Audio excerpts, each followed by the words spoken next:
Добро пожаловать в мой канал.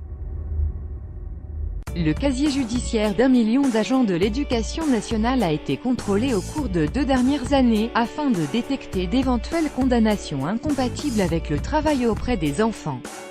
Préconisé en mars 2016 par Najat Vallaud-Belkacem, alors ministre de l'Éducation nationale, cet examen a conduit à la suspension de 26 fonctionnaires pour atteintes sexuelles ou violences sur mineurs, mais aussi détention d'images pédopornographiques. 20 agents de l'éducation nationale ont été suspendus après un contrôle d'ampleur des casiers judiciaires de ces personnels enseignants, personnels de cantine, personnels administratifs, selon BFM TV ce vendredi matin. Parmi le million de personnes contrôlées, 20 ont été suspendus en raison de condamnations pour atteintes sexuelles ou violences sur mineurs, mais aussi détention d'images pédopornographiques. Des faits commis en dehors de l'école, précise BFM TV. Une procédure de révocation a été lancée pour les fonctionnaires, tandis que l'Éducation nationale a mis fin au contrat des contractuels, ajoute France Info. Fermeté absolue, le ministère a confirmé peu après-midi, 20 radiations pour infraction sur mineurs, le contrôle sera achevé au second semestre 2018, a aussi indiqué le ministère de l'Éducation. Plus largement, le contrôle a relevé 83 condamnations pour faits graves, qui ont donné ou vont donner lieu à une réponse de l'administration révocation notamment pour violences sur mineurs ou pédopornographie. Mais aussi suspension, blâme, etc.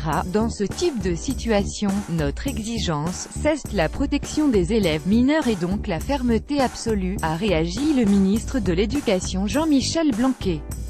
Les casiers inspectés sont le B2 qui intègre la plupart des condamnations pour crimes et délits et le FIJAISV fichier judiciaire automatisé des auteurs d'infractions sexuelles ou violentes.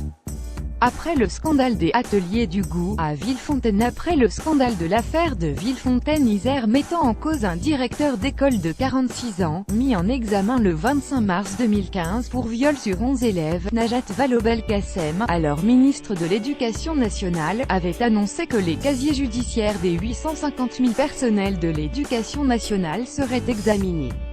L'homme avait été mis en cause pour avoir imposé, par surprise, des fellations à plusieurs de ses élèves dans le cadre de ce qu'il appelait « un atelier du goût ».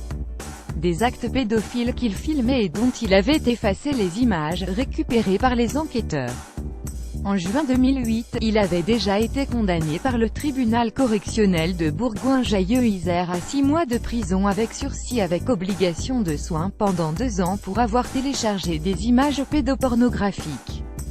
Mais cette condamnation n'avait pas été assortie d'une interdiction d'entrer en contact avec des enfants, ni signalée à son administration de tutelle, alors même qu'elle figurait à son casier judiciaire.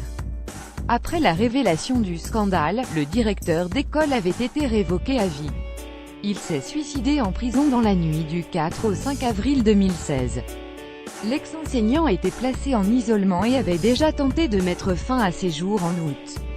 Une loi sur les cas de pédophilie dans l'enseignement. Le ministère de l'Éducation nationale a procédé en 2016 à 30 radiations liées à des cas de pédophilie ou pédopornographie, après 27 cas en 2015, a indiqué en février 2017 l'institution, à l'issue de l'enquête administrative conduite après l'affaire de Villefontaine mais aussi celle d'Orgères en Ille-et-Vilaine. La garde des Sceaux Christiane Taubira avait annoncé lors d'une conférence de presse à Grenoble, une loi, dite de Villefontaine, obligeant la justice à informer l'administration. Elle vise à transmettre les condamnations mais aussi à informer l'administration des procédures judiciaires en cours d'instruction en cas de mise en examen, dans le respect de la présomption d'innocence. Pour les plaintes et les simples enquêtes, le signalement est laissé à la discrétion des magistrats. Jusqu'alors, les casiers des agents de l'Éducation nationale étaient consultés seulement à l'embauche.